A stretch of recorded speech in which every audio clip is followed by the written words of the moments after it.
The red is the strong leader. They have a plan. They're very decisive and they know what they want and they go after it. Then you combine that with the blue, perfectionism. They not always are decisive, but they're very detailed, they're organized, they want their plan to go through in the right order and all that. So they've got the perfection of the blue, the power of the red, and then that combo. Hey there, everybody. Well, welcome to Wire Talk. Today, we are going to be diving into the roller coaster world of defiant children, specifically your red blues. So if you have one, if you're in the midst of a battle struggle with your child, or you're just sort of bracing for the next one that's coming, you want to be listening because these are great questions and I think they're really going to help you out.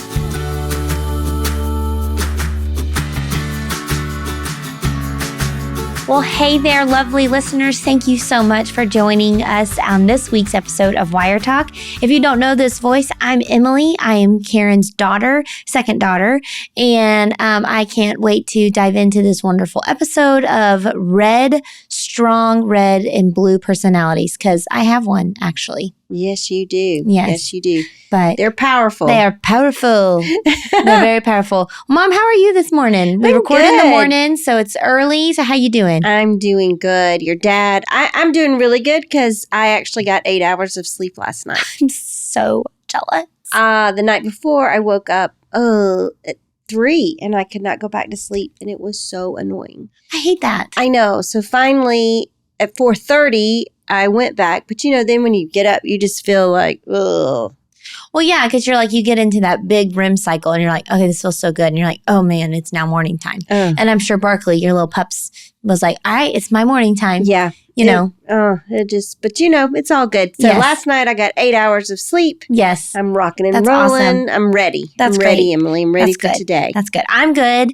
Brian comes home from being gone all week, so I'm ready for him to be home. Yes. So, and then we actually leave, you and I leave tomorrow for an event. So I'm very excited about Johnson City, Tennessee. Here we come. Here we come. I'm excited. I know. And sort of starting, my busy speaking times are, first of the year, into the spring, and then the fall. So I'm really excited. Because it's your favorite part. It's your favorite part. I love it. Yeah. So, yeah. Do you miss, before Birds on a Wire blew up?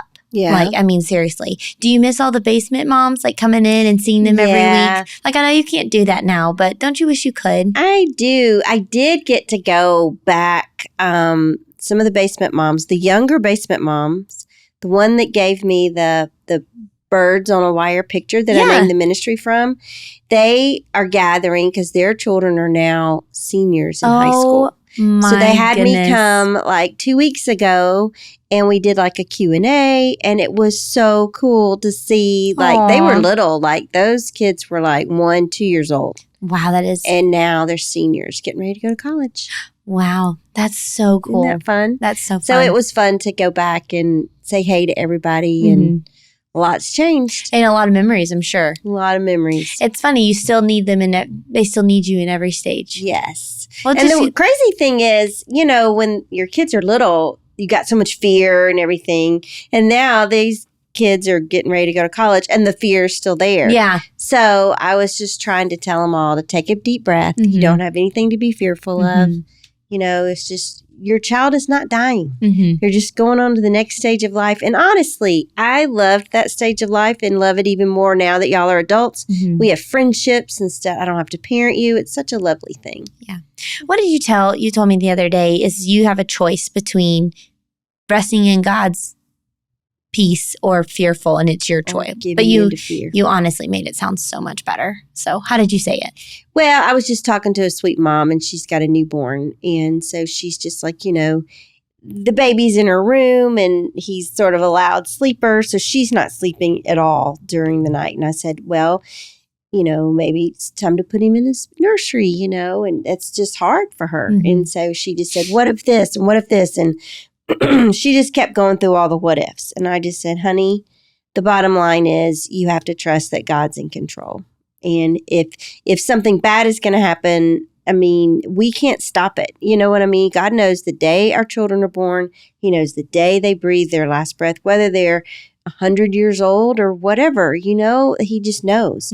And you just have to rest in him. And I just said, God doesn't give us a spirit of fear, but of power, love, and self-control. We know that in 2 Timothy 1:7. And I just said, I used to cling on to that verse and just be like, I have a choice. I can either trust in God or I can be fearful. I'm either in control or God's in control. I can't both be in control. Well, it's such a good nugget. You said that. And I was like, ooh. I mean, I don't have a newborn stage, but I think it's so applicable in every season of life. Well, and I told her, the fear part doesn't ever end. Right. We always worry for our kids. We always worry. You may not be afraid that Harper is, going to die of SIDS anymore, but you do worry when she goes to preschool and if people are going to be nice to her. 100%. Is she going to fall on the playground and break a leg or arm or whatever? All these things run through your brain whenever they start driving. Are they going to get in an accident? But we can't just live our lives in fear. It's no way to live.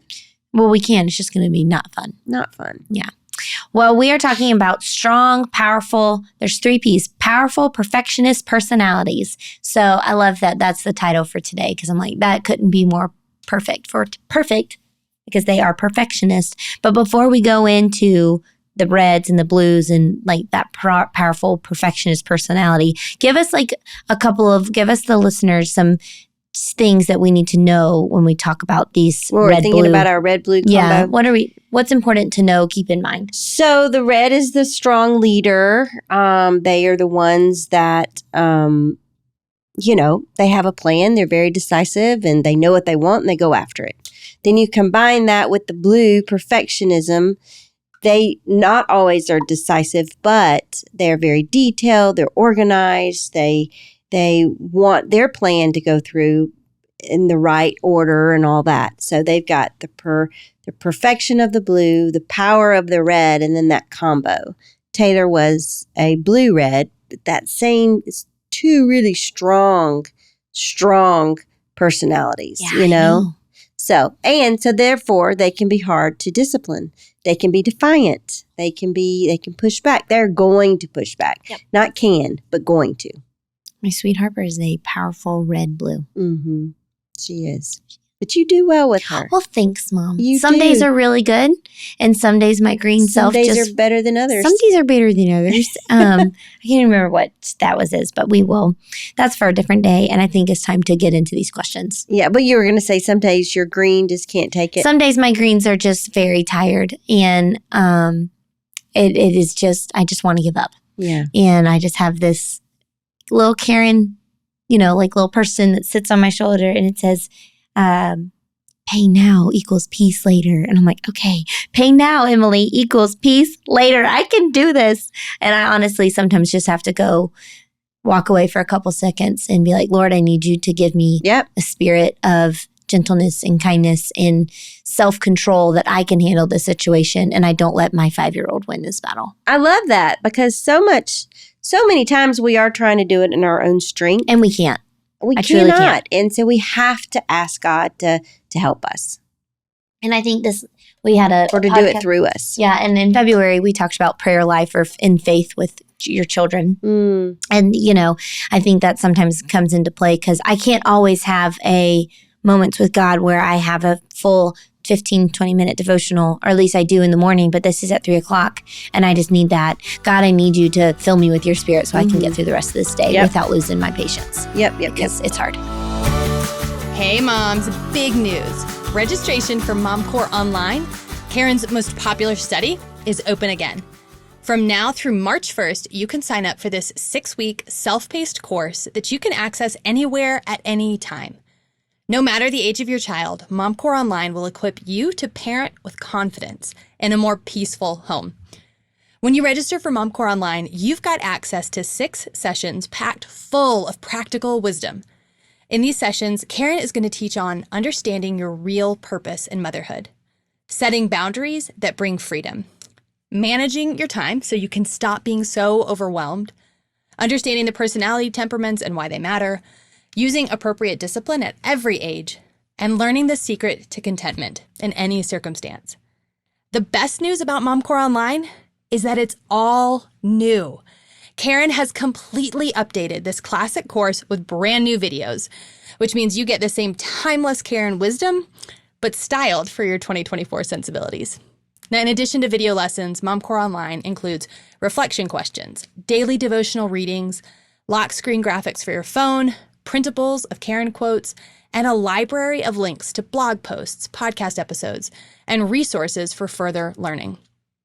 This course is a curated toolbox full of practical wisdom that you can return to time and time again. Because once you're enrolled, your content is available for you on demand anytime.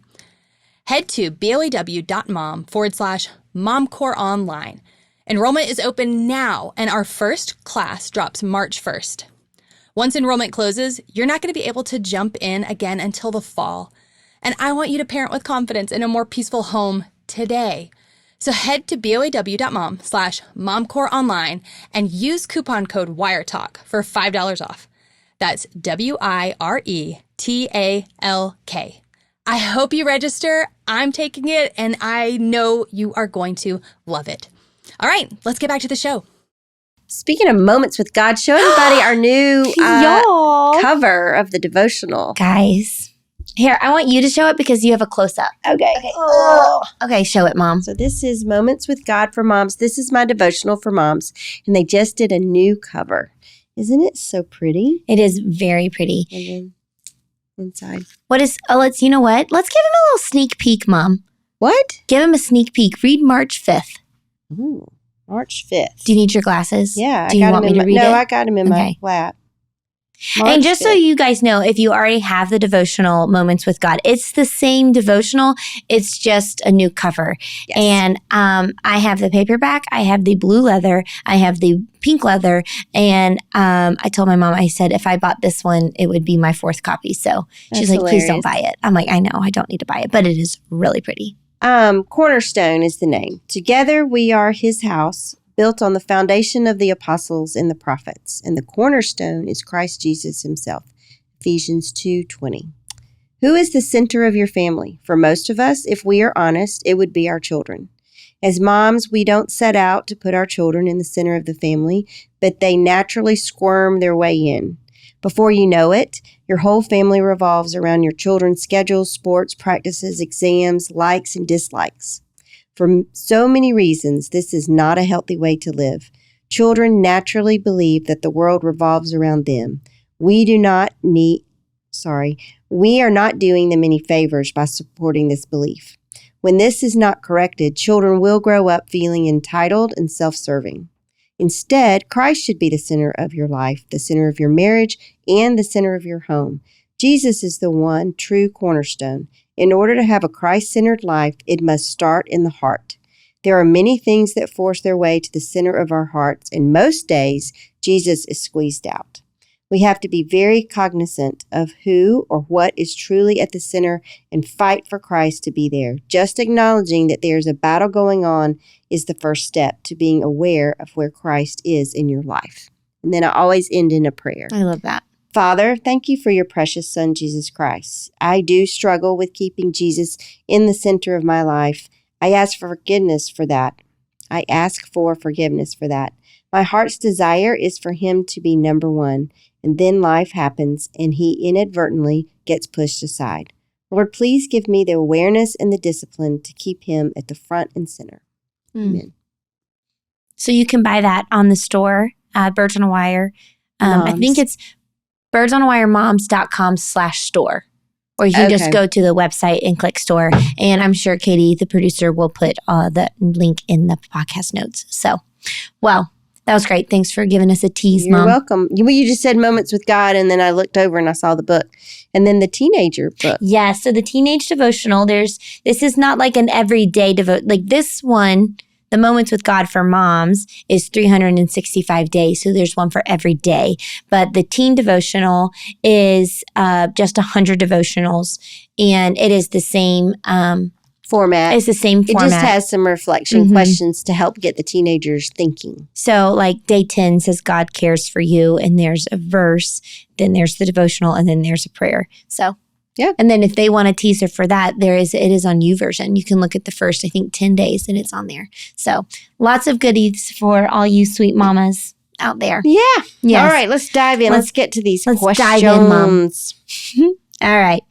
Question 1. My 3-year-old daughter is a red-blue. She's very direct and insistent in implementing her own ideas. She doesn't ask for help and often has good intentions, but sometimes it results in a mess or things get broken, and she's very emotional when these things happen. For example, she climbed up on the counter because she wanted my lemonade. She spilled the entire cup all over the counter, and then when I saw it and said, "You need to ask first," and started to clean up the mess, she got very upset. Whenever she feels that she's being treated unfairly, or if she does something she knows is wrong, she runs off to her room, shuts the door, and locks it. Again, she's 3. If I just leave her alone, she will calm down and eventually rejoin the family. But I don't know if I'm ignoring the problem when I let her do that or leaving her emotionally abandoned. When I try to go upstairs in her room and talk with her, she tries to hide or go away from me. If I stick it through, it eventually will end in a hug and we can rejoin the family. Sometimes she will get upset and will flee to her room multiple times in an hour. So it's hard to have energy to go get her every time. Any advice? Well, yeah, I do got some advice. Sorry, I'm being a little silly. Okay.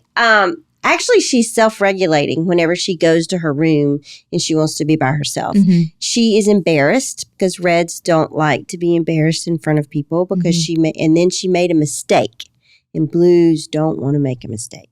So she's got to sort of figure it out. She's embarrassed, and that's why she's hiding when the mom goes in her room and all that. So I think I would give her space. I don't think she's emotionally abandoning her at all. Whenever you're tucking her into bed and it's been, that night, I would just say, hey, I think it's really good that you go to your room and you sort of calm yourself down. That's really a mature thing that you're doing, and mommy's proud of you for that. But in the future, I don't ever mind helping you. And I love that you're so independent, and I love that you want to do things by yourself and all of that. But sometimes until you get a little bit older, I just need to help you a little bit. So I love your independent spirit, but just don't be afraid to ask mommy. And then whenever you do make a mistake, that's okay. We all make mistakes. Mm-hmm. So just make sure that you forgive yourself. But that self-regulation is actually a really good thing that she's doing. Yeah. Truly. That's awesome. And then I'd give her a hug and I'd tell her you love her and I'd move on. Mm-hmm. That's great. Yeah. So what's one thing that this mom can do to focus on this week? I would pray and ask God to give you the wisdom in dealing with your very independent little 3-year-old. Just let you know when's the right time to go in, when's the right time to give her space and all that. There's nothing wrong with giving her space, though. Mm-hmm. Can I give a little bit of a story? Of course, yeah. My Harper is a red-blue. So yesterday, she really wanted to ride her bike with her training wheels on it. But Brian's out of town, like I said, and I didn't know where the training wheels were. So I tried to give her a couple options, and none of them were good enough. That's not what she wanted in her head. And anyways, so I said, well, do you want to walk with mommy? Because we were trying to go outside. It was finally sunny, so we went on a little walk. And she said, fine, but she was crying the entire time.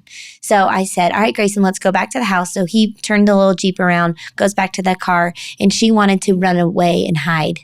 But in her room, which I was like, which is fine normally, but I still have Grayson outside. Mm-hmm. So I was like, what would mom do in this situation? So I got a little camping chair out and I sat her in the garage. I said, you can be upset and that you don't get your way, and I'm sorry, but I would love for you to join us. But if you can't join us, then you need to sit in this chair until you can, because Grayson wants to play outside. And then she eventually turned it around like this mom was saying, but I had to give her, because I just want to be like, get over it, you're fine. Yeah. But you're like, Emily, she's going to have strong emotions. Yeah. So I had to give her that space to, And the red-blue combo does have strong emotions. And so I just had to let her, work it out herself. Yep. But that's okay. And I was still right out there, and Grace and I just stayed right in front of the driveway, but she kept looking at me like I was terrible. And I was like, I'm not terrible. So You're not. You did a good job, Mom. Good job. Okay. Question 2. Where do I start with my tale of woe? It's a long one, so brace yourselves. I have a 10-year-old son who is red-blue. My son has always had issues with being told what to do and will never back down when he is in the wrong.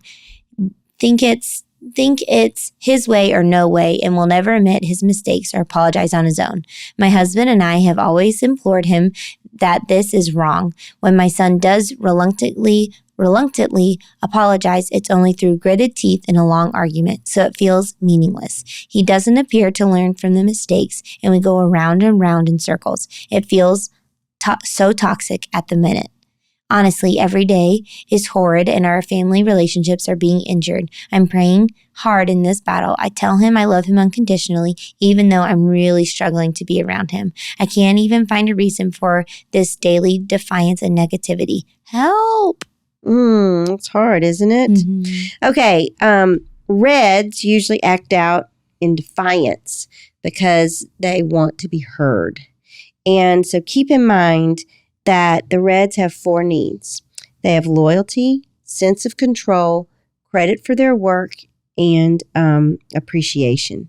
So he might not be feeling like he is being heard, and I get the fact that he doesn't ever want to admit he was wrong. And I would actually start praying towards that. And I would start asking God, the Holy Spirit, to start convicting him in his own self of when he's wrong, if that makes sense. So, but I would just tell him that you are happy to talk with him, but as long as he's raising his voice to you, you're not going to be listening, because that's not the way you treat another person in a relationship. So, I would let him know that you love him unconditionally and all that, and that he has great strengths. And I would start teaching him about his temperament. I would start saying, hey, these are your strengths. These are your weaknesses. Right now, you're living out in your weaknesses. And sometimes the blues have a hard time admitting that they're wrong because they always think they're doing everything the right way, kind of thing. Yeah. So Abby was a red, and sometimes we could really get into this same battle. So maybe it would be a good idea if you listen to episode 284, Worth the Fight. And I talk about how we ended up bridging this gap and really creating a great relationship. So maybe that would help you too. I like that you gave him another episode. Yeah. That's really helpful. It was a struggle. I mean, you were already out of the house, so you don't really remember it, but it was a struggle. Yeah. So what's one practical thing you can leave this mom that she can help make progress this week? I would start educating your son on his temperament and his strengths and his weaknesses, and even on you, like, this is my temperament. This is when you're yelling at me, because that's what Abby was doing. Abby was yelling at me, but as a yellow, I was like, whoa, like, that's too much. It's too critical for me. And I would literally just want to walk away, and sometimes did. Goodbye. Yeah, I don't want to be around this because you're yelling at me. So I just think teaching him about his temperament will really benefit the whole family. Okay. Sounds great. All right. Question 3. I'm a blue-green mom with a defiant red-blue teenager and a red-blue husband. My husband and son seem to lock horns all the time, and my husband ends up shouting at him a lot. I will try to talk with him and find out the whys of his negative behavior, but I'm truly exhausted and end up crying every night. I almost think he plays on me as the weak one. I need some hope that this isn't our forever dynamic. Help. It doesn't have to be your forever dynamic. Same situation. I would start educating your son on his temperament, and I would start showing him, here are your strengths, here are your weaknesses. Kathleen Edelman has a book called A Grown-Up's Guide to Kids Wiring. This is very helpful. And as parents, it helps you try this, don't do this. And it gives you specific things that work with different temperaments. But it's also important that your son start realizing he has ownership in this as well. You can educate him all day long, but he has to choose to walk out in his strengths. And that really correlates with your walk with the Lord. And how old was he? It just says teenager, so I'm guessing 11, 12, 13. Okay, yeah. So this is a good time to start and do it as a family. Like, hey, we got this book, A Grown-Up's Guide to Kids Wiring. we want to be the best version of ourselves. Let's learn it. Dad's red, blue. I'm a blue, green. This is what this means. Whenever you're yelling at me, I'm like a turtle. I go into my shell, the green part. So just sort of start teaching everybody and make it fun. Make it fun. Yeah. It doesn't have to be whatever, but it doesn't have to stay in that forever dynamic either. Yeah. So what thing can you bring some peace to her family this week? I just wouldn't lose hope. This doesn't have to be your forever dynamic, like I said. I would begin with your husband, too. And I would say, hey, this is his combo. This is your combo. Whenever you are responding like, rah, to him, it's not helpful. So let's you and I go through this book first before we introduce it to our child. And let's you and I get on the same page. And I need you to be the leader here and lead out and sort of help me here, Yeah. If that makes sense. It does make sense. That's really helpful. Yeah. All right, this is our last question. That's My fast. blue-red son seems to disagree and defy me at every corner. When I challenge it, he has a meltdown. Then my husband gets involved and it becomes loud shouting, tears, and more distance between all of us. I'm upset because it seems he doesn't respect me at all. And it only when my husband steps in is that when he responds. I'm to the point where I don't have the reserve to challenge his disobedience and defiance. How do I gain some respect in this battle? I almost think as a mom, you need to take a little step back and let the dad speak into your son's life. You said that whenever the dad does step in, the son really responds well. I read in a book years ago, Dr. Stanley said with Andy, his son, that he came to a point in his life where his mom just said, he's not listening to me. And so Dr. Stanley stepped in and started sort of taking over that authoritative way. And it really helped. And so she just started, did more of the relational stuff. And Dr. Stanley did more of the parenting type discipline. And it really worked well. So I just think as boys grow, they just need that man and man kind of relationship. And us moms, we have to just sort of take a little step back. And sometimes we don't want to take the step back. Yeah. But it really does work. And I have to say, when I started seeing this in Taylor, because he's a blue-red as well, I did follow that advice that I read, and it really did help. Why do you think it helps so much? I just think maybe being a boy in that blue-red or red-blue combo, they don't want a girl telling them what to do, even though we're the mom. And I ended up having more influence rather than Greg. I mean, Taylor and I talk about everything. You do. It's really sweet. So once I wasn't telling him what to do all the time and getting after him about what he was doing all the time. And it was just a relationship. I was still the mom very much. And he would say, Mom, what time do I have to be home tonight? And he'd be like, okay, that's not what I'm talking about. But I'm talking about big things. Right. I would let your dad take over that. Okay. And Taylor just responded better. I don't know if because he thought Greg knew what he was talking about, and maybe I didn't because I wasn't a guy. I don't know. I don't know if it's the male ego. I don't know what it is. Yeah, but when I took a step back, it really did make a difference. Okay. I think that's hard for moms to do, is take a step back sometimes. Well, I think they think, well, I'm the parent, because I've thought this. I'm the parent. I need to be there, da-da-da. You're still the parent. Yeah. And you are parenting. It's just sort of with your husband and letting your husband take the reins. It's no different than whenever they were little. Yeah. And the dads are at work and we're doing all the discipline at the house. I mean, the dad is still the parent. Right. He's not like he's neglecting us. He's just not there. So, but I don't know. It works. Okay. Or it worked for us. All right. So I'm guessing the practical tip would be give your son some space and let dad take more of the leading role.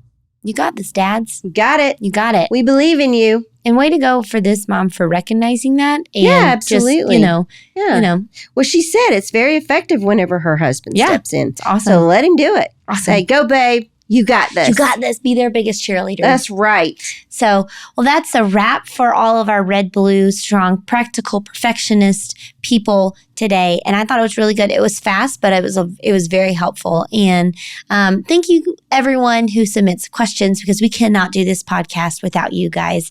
And I don't know if you know this, if you are listening on something that's just audio, but we do have a YouTube channel, and we are trying to grow that reach, because the more people subscribe to it, it's not for us that we're like, we want more subscribers, but we just want to reach more people and more moms. We want to get the word out for moms and help them out. Right. So, but we need your help with that. So if you have benefited in any amount to Birds on a Wire, please go onto our YouTube channel, subscribe, and then you get a little bit of us on your YouTube feed, and it's kind of fun. Well, even if they don't watch it every week, they can still subscribe, and that helps get the numbers up. And that's the algorithm is what we're trying to say. Is it'll help let people that have never heard about Birds on a Wire discover us, and then help them in their mothering journey. And that's what we want to do. That's what we want to do. So thank you so much. And if you want to order your Moments with God, check out the website at birdsonawiremoms.com. And we cannot wait to see you guys next week. See ya. Bye.